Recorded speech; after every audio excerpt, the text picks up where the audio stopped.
Salut, j'ai préparé mon café, ma pile de livres est prête, on va pouvoir parler ensemble des 48 heures de la BD.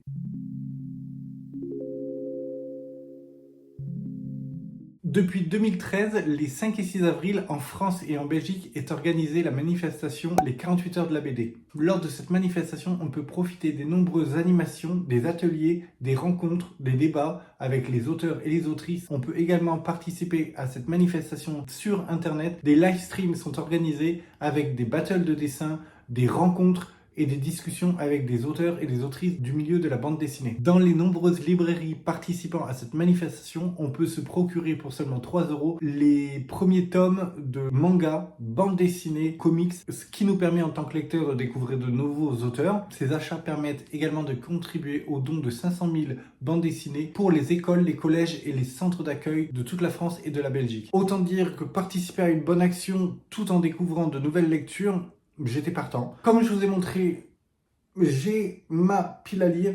Alors, je ne me suis pas procuré les 15 ouvrages proposés lors de cette manifestation. J'en ai sélectionné seulement 11. Il y a 4 mangas, 2 jeunesse, 2 comics et enfin 3 bandes dessinées. Je les ai donc tous lus. J'en ai aimé certains plus que d'autres. J'ai pensé vous les présenter dans l'ordre dans lequel je les ai lus. Je vais vous en parler de suite.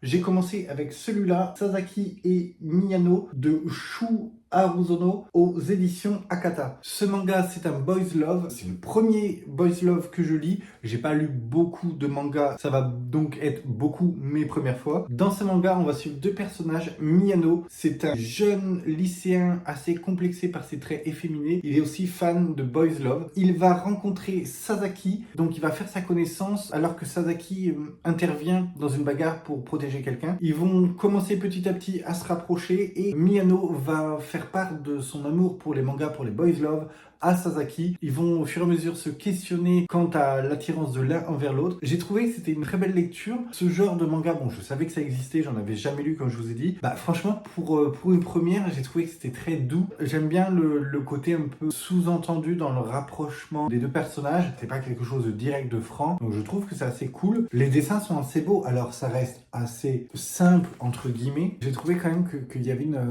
une touche assez sympa dans les dessins. Et ce que j'ai beaucoup aimé, ce qui m'a un peu fait rire d'ailleurs, à la fin d'un passage, par exemple, qui va durer quelques pages, on a une toute petite note en bas. Là, par exemple, un vrai électron libre, 2 mots ou une mini-phrase qui va résumer un peu l'ambiance générale de ces quelques pages qu'on vient de lire. Et alors, 2 personnages comme ça qui ont une petite attirance l'un vers l'autre, qui partagent leur lecture. Quand on est fan de lecture, forcément, on trouve ça cool, quoi. Donc, c'était mon premier. C'était vraiment une très bonne lecture, ouais. Ensuite, j'ai voulu rapidement découvrir ce livre-là, Tylisaurus, c'est le tome 1, La ferme aux dinos. Dans cette manifestation des 48 heures de la BD, on nous présente les premiers tomes pour nous donner envie de découvrir la suite forcément. C'est de Ced et Gorobei aux éditions Ozu. Ces dessins très enfantins, ça m'a plu, c'est très coloré. J'étais vraiment curieux de découvrir cette petite bande dessinée. Dans cette bande dessinée trop mignonne, on va suivre Tilly. Tilly, elle vit dans une drôle de ferme où les dinosaures remplacent les vaches et les poules. Elle vient d'arriver avec sa famille, elle va très vite rencontrer Mehdi. Tilly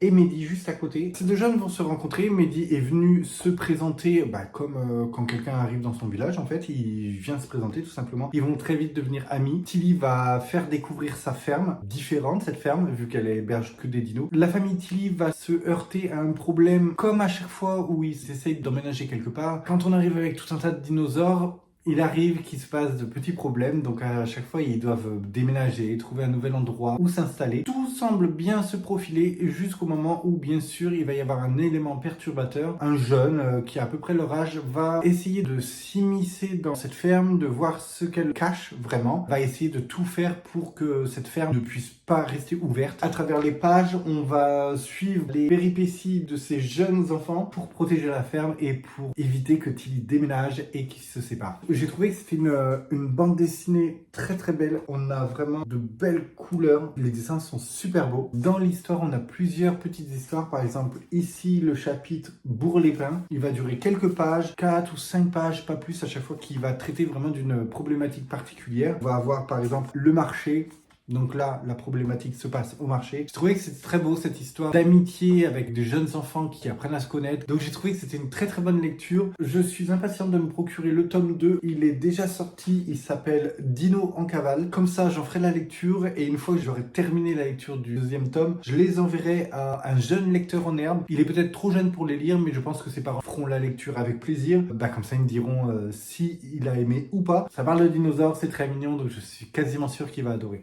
Ensuite, j'ai voulu lire cette bande dessinée, Les sortilèges de Zora, une sorcière au collège. C'est de Judith Pénienne et Ariane Delrieux aux éditions Vent d'Ouest. La première de couverture est juste trop belle. Dans cette bande dessinée, on va suivre le personnage de Zora. Zora, c'est une jeune sorcière qui vit chez sa grand-mère en plein Paris. Sa grand-mère décide de la priver temporairement de ses pouvoirs pour qu'elle aille au collège, tout simplement, et qu'elle s'immisce un peu dans le monde des humains. Zora, quand elle va essayer de récupérer ses pouvoirs, elle va y arriver, mais elle préfère essayer de camoufler ses pouvoirs pour pas que sa grand-mère lui enlève à nouveau. Elle va se retrouver au collège avec ses compagnons de classe humains et elle va faire quelques bêtises et se servir de ses pouvoirs alors qu'elle n'a pas le droit. Ce que j'ai adoré dans ce premier tome, c'est que l'histoire commence doucement. On fait la connaissance des personnages, donc de cette sorcière, de sa grand-mère, mais aussi des collégiens. Voilà, elle va rencontrer un jeune homme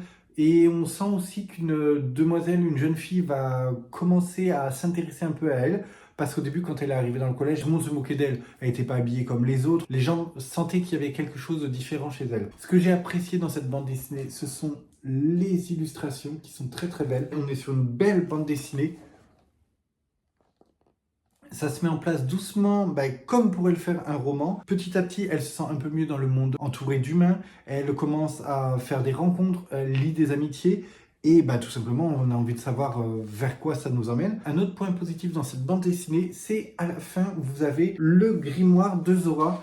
Donc le grimoire de Zora, il est écrit comme si ça avait été fait manuellement, avec des petits dessins, des petites illustrations, même comme des photos dessus. Ça vous donne des explications sur le monde magique, justement. Un peu d'histoire. On nous parle un peu plus des personnages secondaires. Ça nous immerge un peu plus dans l'univers de Zora. C'était une lecture très sympa.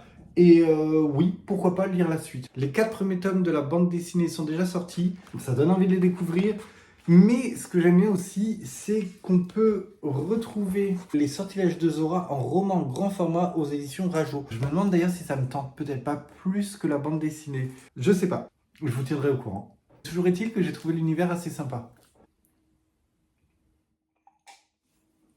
Ensuite, un matin, j'ai lu ces 2 comics-là, Marvel Action Spider-Man, Nouveau Départ. Le scénario, c'est de Delila S. Dawson, les dessins de Fico Ossio aux éditions Marvel. Et le suivant, Marvel Action Avengers, Danger Inconnu. Le scénario, c'est de Matthew K. Manning et les dessins de John Somariva. Je les ai lus à la suite. Là, je vais en parler en même temps. Ils ont beaucoup de similitudes en fait. Que ce soit dans Spider-Man ou dans Avengers, ce que j'ai aimé, c'est qu'on nous présente de nouveaux méchants en fait. J'ai trouvé ça assez cool. Dans celui-là, dans Spider-Man, on rencontre Gwen, Miles Morales et donc Spider-Man. Les 3 vont devoir se rencontrer déjà, premièrement, et ensuite ils vont devoir allier leurs forces. Dans celui-là, dans Avengers, le côté très sympa de l'histoire, c'est que Iron Man va se retrouver sous emprise. Il va plus avoir ses vrais souvenirs. L'AIM, c'est une organisation, ce sont les grands méchants. Ils vont prendre possession de Stark ainsi que de l'armure en modifiant les souvenirs donc de Stark. Et j'ai trouvé que c'était vraiment très original. Donc c'était une lecture sympa, une lecture assez rapide.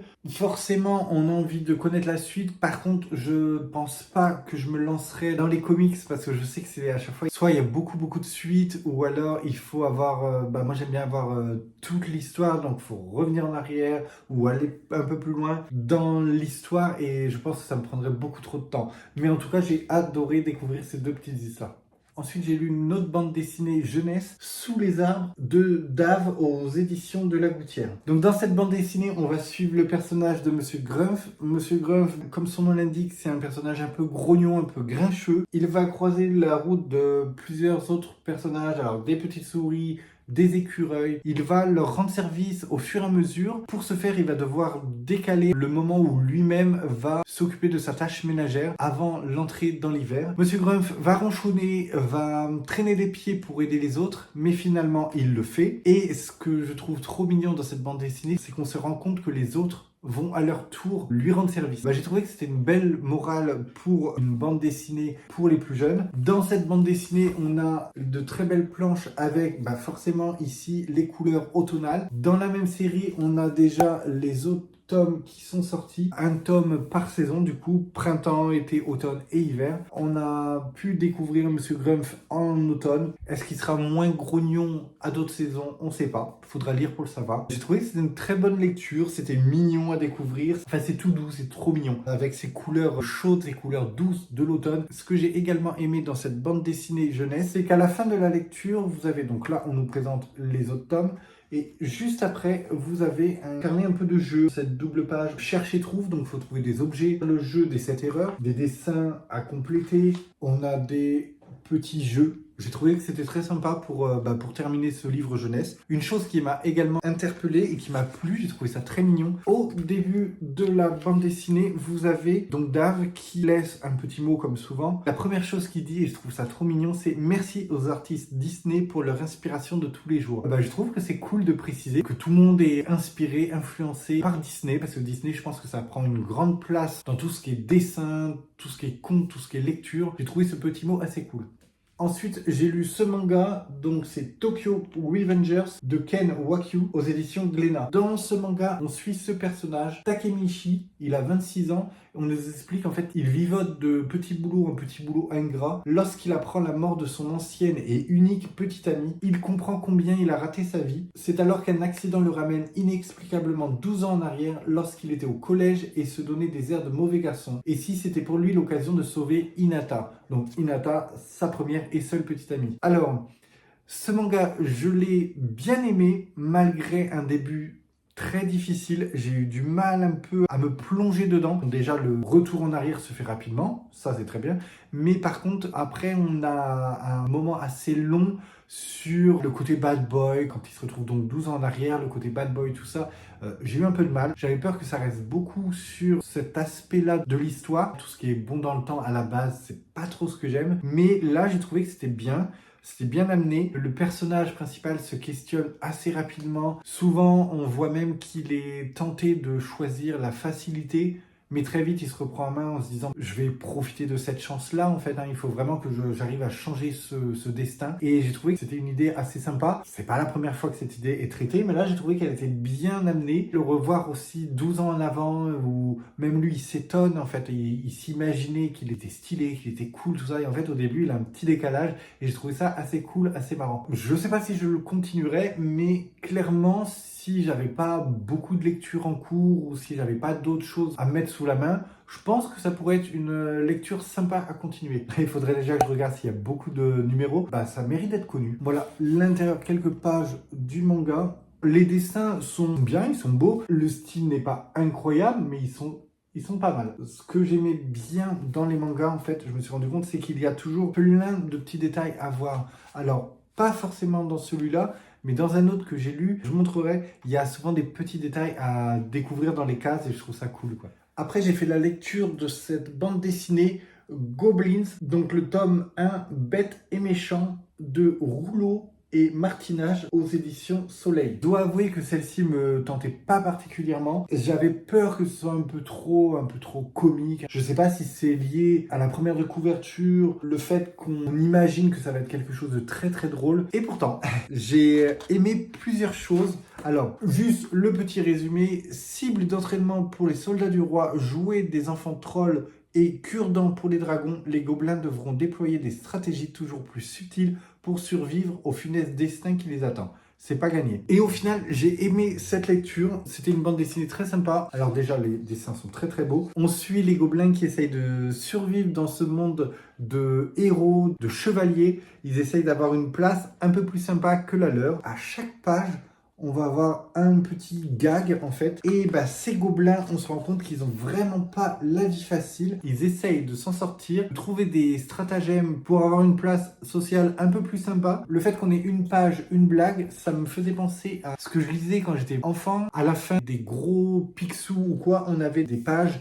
soit de Spirou, soit de Boule et Bill, avec une histoire très rapide. C'est le même format et je trouve que c'est cool. Soit on peut le lire comme j'ai fait d'une traite, ou soit on peut un peu plus profiter de cette bande dessinée et lire un petit peu chaque jour. Malgré le nombre de pages, je sais pas, il y a 45-46 pages, les auteurs trouvent à chaque fois des nouveaux sketchs en fait. Une autre chose encore dans cette bande dessinée que j'ai appréciée, c'est encore une fois, il y a un supplément. Je me pose la question justement, est-ce que les suppléments sont pas rajoutés justement lors des 48 heures de la BD? Est-ce que c'est pas pour nous en montrer un peu plus, nous donner un peu plus envie? Voilà, des recherches graphiques sur les gobelins, la création de la couverture, du tome 10, donc la collection a déjà pas mal avancé, les recherches pour des produits dérivés, on a tout un tas de suppléments quant à l'univers et on a aussi les premières pages du tome 2, donc j'ai trouvé ça cool. Ah oui, il y a déjà 11 tomes en fait aux gobelins. Bon, j'espère qu'il y a des tomes où les gobelins on la vit un peu plus tranquille parce que là c'était pas évident pour eux. En tout cas voilà, c'était une bonne surprise. Comme je disais, c'était pas forcément celle qui m'attirait le plus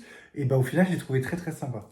Ensuite j'ai lu un autre manga, c'est celui-ci, Tengen Hero Wars. Au scénario c'est Hiromoto Yasu et au dessin c'est Sakanoichi Kubaru. On va suivre ce personnage, Oda Nobunaga. C'est un lycéen ordinaire, il est passionné d'histoire militaire. Il va se retrouver aspiré par un portail mystérieux et ainsi il va se retrouver téléporté dans un autre monde, un monde où les plus grands héros de l'histoire s'adonnent à des guerres de territoire. Il va être recueilli par son homonyme, c'est le grand Oda Nobunaga, c'est un célèbre unificateur du Japon. Soudain, propulsé stratège de son armée, le petit Oda va devoir se montrer à la hauteur du grand, surtout lorsque ce dernier lance un assaut sur Zhuge Liang, le tacticien de génie. Alors, les noms sont un peu compliqués pour moi à retenir pour ce manga. Il y en a beaucoup, c'est des noms plus ou moins connus parce qu'on nous dit quand même qu'on se retrouve avec tous les grands héros de l'histoire militaire. On va voir par exemple là sur la première de couverture, il y a Napoléon, entre autres. Moi qui ai du mal en général à retenir le nom des personnages des romans, là j'avoue qu'avec les mangas, c'est encore un peu plus compliqué. Souvent, je suis obligé de revenir un petit peu quelques pages en arrière pour vérifier si c'est bien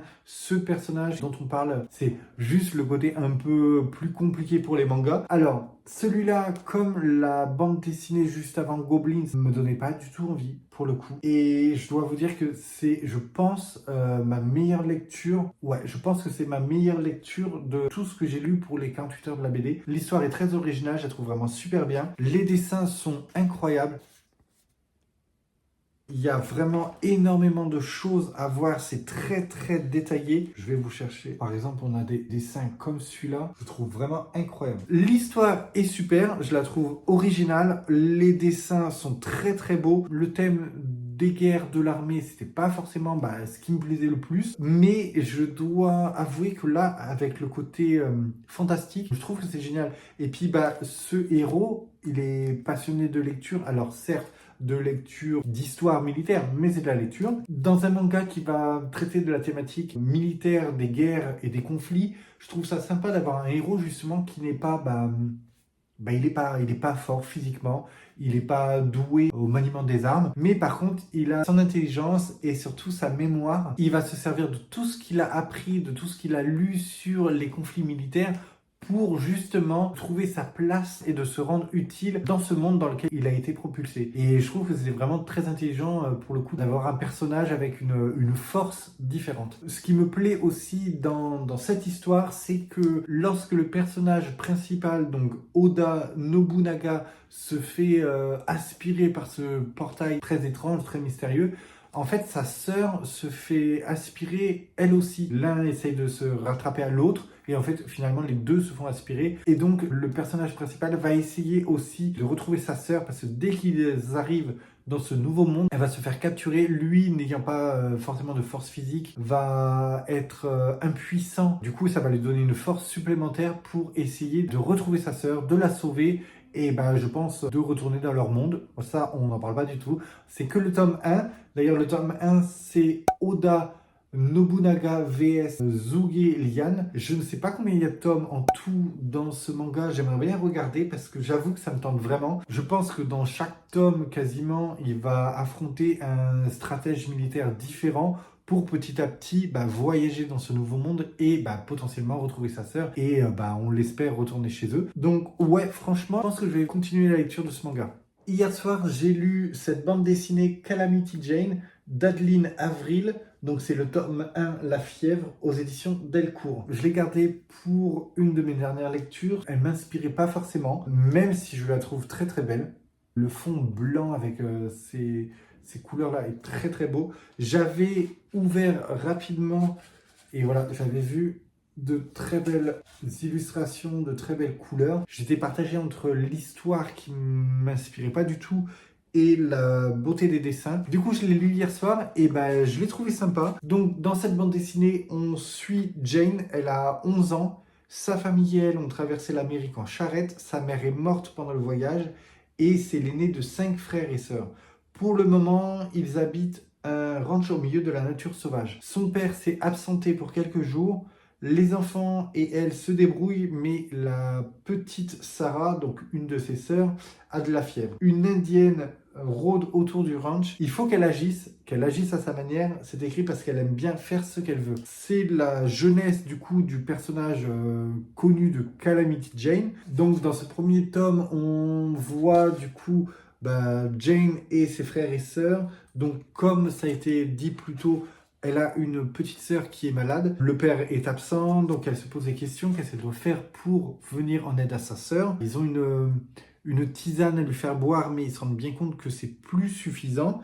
Du coup, elle se pose la question pendant quelques pages, est-ce qu'elle doit aller elle-même à pied, parce qu'ils n'ont plus de chevaux, à pied en ville? Ça va lui prendre plusieurs jours. Et si oui, elle va devoir laisser ses frères et sœurs seuls avec cette indienne mystérieuse qui rôde autour du ranch. En plus, ils n'ont plus grand-chose à manger. Donc oui, on sent vraiment l'urgence qui arrive. Sans trop en dévoiler, on sent que le personnage de la petite indienne qui rôde autour du ranch souhaite non pas du mal par rapport à cette fratrie, mais au contraire les aider. Et ce personnage va amener un côté un peu magique à l'histoire et je trouvais ça assez intéressant. Finalement, j'ai bien aimé cette lecture. On suit du coup une fratrie, donc les liens fraternels. C'est assez cool aussi de voir cette petite Jane qui essaye de remplir le rôle d'adulte, d'aider comme elle peut, de prendre les bonnes décisions, se questionner. Ouais, c'était une bande dessinée sympa. Elle est très très belle, les visuels sont vraiment doux, sont très beaux. On nous montre qu'il y a déjà 2 autres tomes qui sont parus. Alors je sais pas, je pense pas continuer la lecture de cette bande dessinée, mais en tout cas, si vous voulez en connaître un peu plus sur le personnage de Calamity Jane, il faut savoir qu'à la fin de la bande dessinée, on a un petit supplément également qui nous explique que Calamity Jane a vraiment existé. Elle est née aux États-Unis en 1858. Donc on nous explique vraiment les grandes lignes de son histoire. Donc j'ai trouvé ça assez intéressant. Je connaissais mais pas en détail, donc c'était assez cool. Et aussi on a une discussion avec Adeline Avril, l'autrice. Elle nous explique comment elle a raconté l'enfance de Calamity Jane. On a aussi un périple à travers les États-Unis. Et enfin comment est née Calamity Jane sous son crayon avec des esquisses et des dessins qui deviennent de plus en plus nets. Également, on a les premières pages du tome 2. Donc c'était une bonne lecture. Comme je disais, je pense pas la continuer, mais c'est avec plaisir que je la ferai découvrir à d'autres personnes. Ma dernière lecture pour les 48 heures de la BD, ça a été ce manga, Sounds of Life, d'Amu, donc c'est le tome 1 toujours aux éditions Akata. Dans ce manga, on va suivre le personnage de Takezo. Takezo devient le seul membre du club de koto. Donc le koto, c'est cet instrument de musique. C'est un instrument à cordes pincées originaire de Chine et de Corée, et il a été introduit au Japon vers le 8e siècle. Le jeune Takezo refuse de voir son club de koto disparaître. Il a donc besoin de nouvelles recrues. Donc dans ce manga, on va le suivre au fur et à mesure des jours où il va essayer de reconstituer son club de koto. On nous dit derrière que Sounds of Life, c'est un véritable phénomène au Japon. Ça raconte le quotidien d'adolescents qui, en se retrouvant autour d'une passion commune, vont apprendre à vivre en harmonie les uns avec les autres et surtout avec eux-mêmes. eux-mêmes. Voilà, je pense que c'est très bien résumé. Le personnage principal va essayer de trouver de nouveaux membres parmi son lycée pour son club de Koto. C'est pas le club le plus facile à tenir. Il est un peu ridiculisé par les autres. C'est un peu la risée. Voilà, c'est pas pris au sérieux. Du coup, il va essayer de rencontrer des personnes pour avoir un nombre suffisant d'adeptes à ce club pour pouvoir le maintenir ouvert. Il va rencontrer des personnages plus ou moins prédisposés à faire partie du club. C'est ce qui est assez drôle. On se rend compte qu'il faut pas se fier aux premières intuitions. En creusant un peu plus, on apprend à découvrir les gens, à se rendre compte que tout le monde peut être passionné par la musique. En fait, ce qui a été cool dans ce manga, c'est comme je disais plus tôt, que c'est des adolescents qui vont devoir apprendre à se connaître autour d'une passion de la musique en l'occurrence. Ouais, c'est super sympa, c'est cool de voir que malgré les différences de chacun, un thème commun, une passion commune finalement peut nous unir. Donc j'ai bien aimé la lecture de ce manga. Les planches sont vraiment cool aussi. Alors, je vous cherche un exemple. Alors, je sais pas si ça va se voir. On a des petits moments où les dessins sont un peu plus drôles. J'ai l'impression que c'est des dessins dans les dessins, en fait. Ça se faisait beaucoup aussi, par exemple, dans les Ranma Enemy, enfin, tout ce que je regardais quand j'étais plus jeune. Par exemple, voilà, elle va essayer elle va les caricaturer, leur donner un côté un peu plus chibi, un peu plus drôle. Du coup, ça rythme un peu la lecture. On a ces petits moments un peu plus drôles. Bon, alors après, je suis pas un grand adepte des mangas. Peut-être que ça se fait énormément et je ne suis pas au courant, mais je trouve que c'est un petit plus et je trouve ça cool, quoi. J'ai bien aimé découvrir ce manga, l'histoire était sympa, le côté s'allier autour d'une passion commune, je trouve ça très très sympa. Le fait aussi de découvrir le koto, du coup cet instrument de musique traditionnel, j'ai trouvé ça cool. Je pense pas que je continuerai cette lecture, mais malgré tout c'est un très bon manga et j'ai passé un bon moment à le lire. Voilà, j'ai passé en revue les 11 titres que j'avais sélectionnés lors des 48 heures de la BD. J'ai bien aimé le fait de pouvoir me faire plaisir à moindre prix tout en faisant une bonne action. J'ai trouvé ça très cool. Cet événement était organisé avec beaucoup de partenaires encore cette année. J'ai déjà hâte d'être à l'année prochaine pour découvrir les livres qui nous seront proposés. Je prendrai un grand plaisir à les découvrir. Surtout qu'encore une fois, ça va être une bonne action pour un maximum de plaisir. Découvrir de nouveaux auteurs, de nouvelles autrices. Je trouve ça très sympa. Il y a un autre manga que j'ai sélectionné lors de cette manifestation, Ogrest de Mig aux éditions Ankama. Donc là, le tome 1. Je ne vous en ai pas parlé parce que j'ai déjà lu les 4 premiers tomes de la saga Ogrest. J'attends avec impatience le 5e et dernier tome. Donc je l'avais acheté parce que je voulais quand même vous le présenter parce que c'est une saga que j'aime beaucoup. J'adore l'univers de Dofus, de Wakfu, dont est tiré ce personnage d'Ogrest, tout l'univers d'Ankama. D'autant plus que je viens de regarder la dernière saison de Wakfu, donc c'est encore frais dans ma mémoire. Et du coup, j'ai adoré replonger dans cet univers. J'ai fait une vidéo où je parle justement d'Ogrest. Je vais vous laisser le lien en description si jamais vous voulez en savoir un peu plus. Pour tous ces livres que j'ai lus, que ce soit les mangas, les bandes dessinées ou les comics, certains je vais les garder pour en continuer la lecture. Je pense tout particulièrement à Tilisaurus. Donc comme je vous ai dit, je vais lire le deuxième, ensuite je vais les offrir. Mais aussi Tengen Hero Wars parce que j'ai vraiment accroché à l'histoire et je trouve qu'il est très très bien. Les autres, je vais soit les offrir à quelqu'un pour les faire découvrir ou soit je les mettrai dans une boîte à livres. Cette vidéo est maintenant terminée. Je vous ai donc présenté les 12 livres que j'ai achetés lors de cette manifestation des 48 heures de la BD. J'espère que cette vidéo vous donnera envie de découvrir certaines de ces lectures. Si c'est le cas ou si vous en connaissez déjà et que vous les aimez, n'hésitez pas à m'en faire part dans les commentaires. Vous pouvez me retrouver sur mon Instagram. Quant à moi, je retourne à mes lectures. Participant à cette manifestation.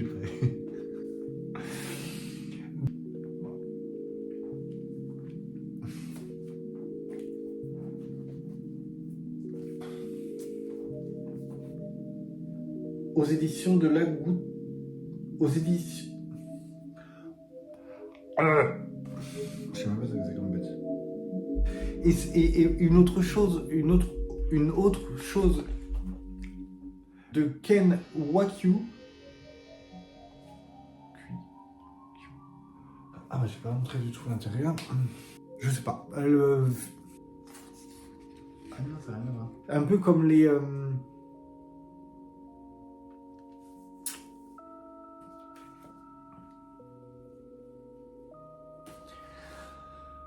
Putain, c'est quoi? Et il a été introduit au Japon vers le 8e siècle.